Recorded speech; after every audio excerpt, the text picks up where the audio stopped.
My name is Taylin, and I'm going to be discussing two leaders that I think embody the qualities and characteristics found in the credibility novel. So, to kick things off, those four leader characteristics that are the most desired in a leader are honest, forward looking, inspiring, and competent. So, the forward looking, they have to have a sense of direction and concern for the future of the organization. The inspiring, they are enthusiastic, they're energetic, they're positive about the future. And those two together, the forward looking and the inspiring, they make a great leader. They're visionary and dynamic, they're magnetic and attractive to others. They point people in new, pioneering directions and give them energy and drive. They get people focused on and enthusiastic about building the organization of the future, putting today's actions in a strategic context. So, the first leader that I think embodies these four characteristics is Andy Reid. He is the head coach of the Kansas City Chiefs NFL football team. He has those four characteristics. So, for honesty, for example, he has Super Bowl preparations. He gives credit to other teams. He takes responsibility for his actions as the head coach. For example, he preached the importance of staying in the moment, focusing on quality practices, and doing what needs to be done in order to maximize their chances of victory. So he's just an honest guy. He has integrity. He acknowledged that he gave his quarterback, Patrick Mahomes, the wrong call in the AFC Championship game, and he said that in a press conference out to everybody. So it just reinforces his honesty. He's forward looking. He has goals each season. He keeps player relations positive because he knows that a cohesive team is going to carry the organization into the future. He listens to his players and makes adjustments when those leaders of the team come to him with concerns voiced by other players, voiced in the locker room, voiced on the sidelines, anything like that. And then he actually makes adjustments once he hears those people's voices.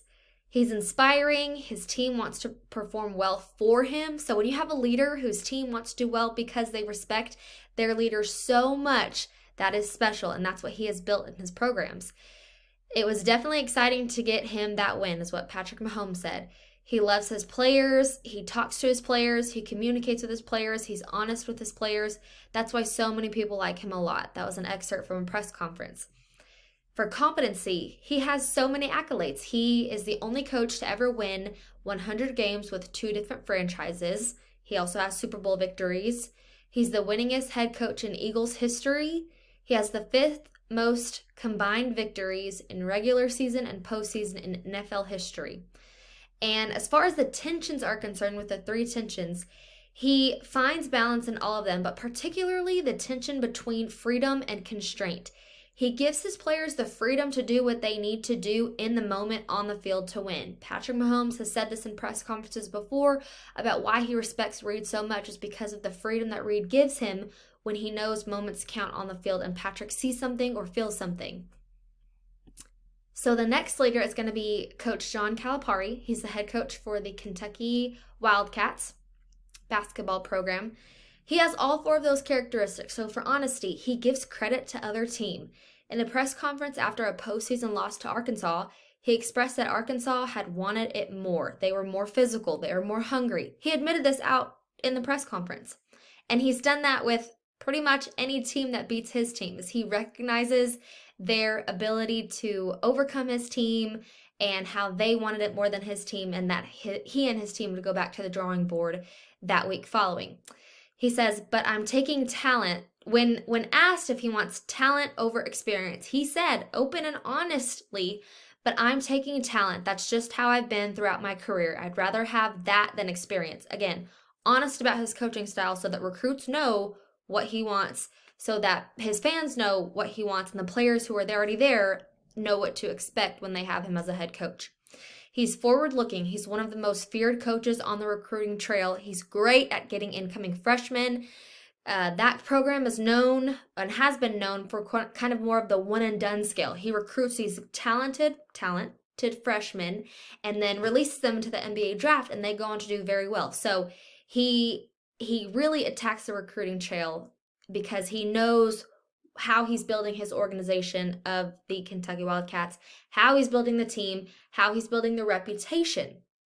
For inspiring, he says, I believe in the team and I'm going out with the idea that we're going to write one heck of a story. So again, he believes in his players. He inspires his players to do best for him on the court.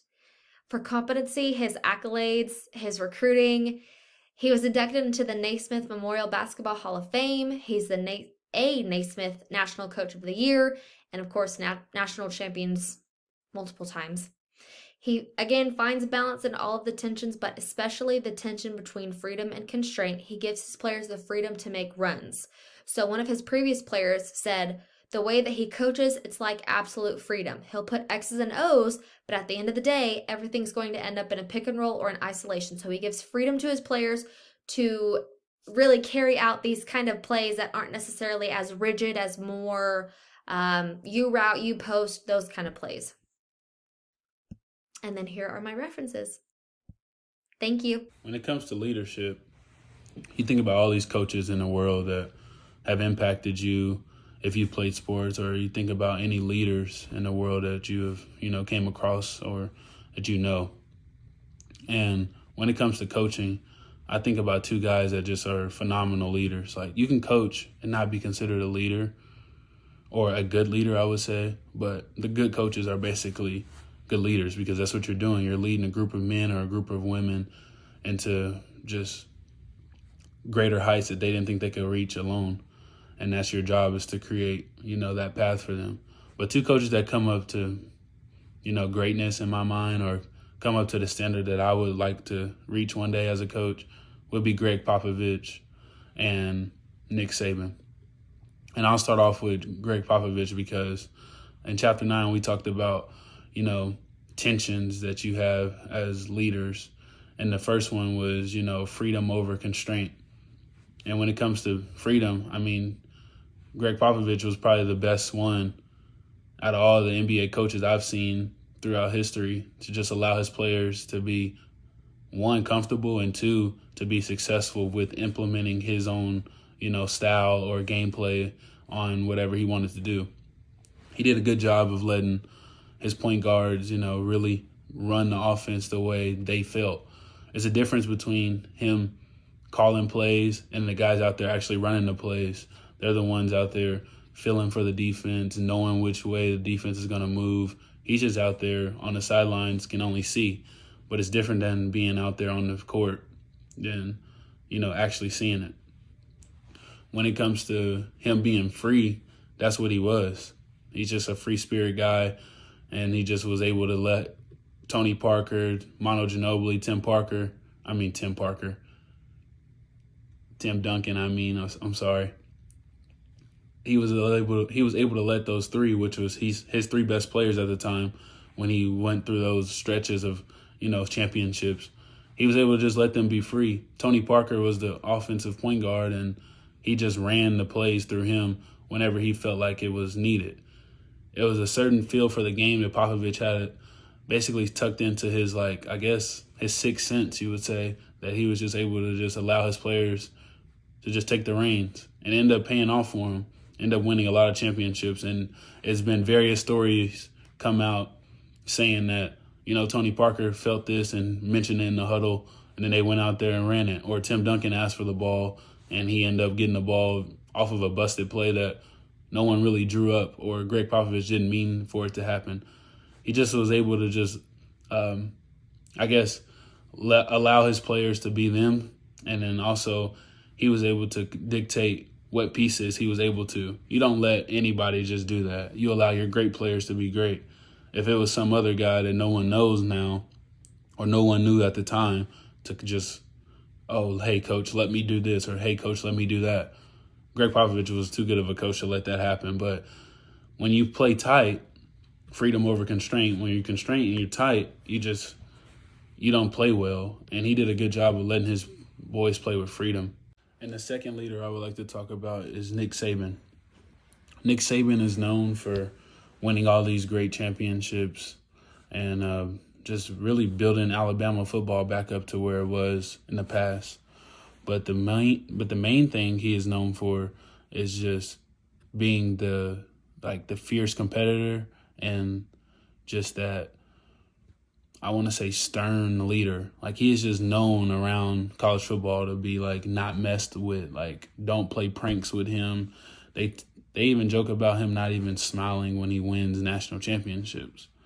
I mean, that's just what the guy is about. He's just about being great and excellent and just continue to do it year after year after year. But the tension I would like to talk about with Nick Saban, which is different than Greg Popovich, is the leading versus the following. He's just not a guy who really follows anybody's lead. He's been a head coach for such a long time. And also, he also has had all his assistants almost get better jobs or move on to be head coaches, and they end up going on to do great things just because he's just a leader in anything he does. He was one of the first ones to implement the training regimen for the football players at that high level, the amount of sleep that he recommends for his athletes. He's just a great leader.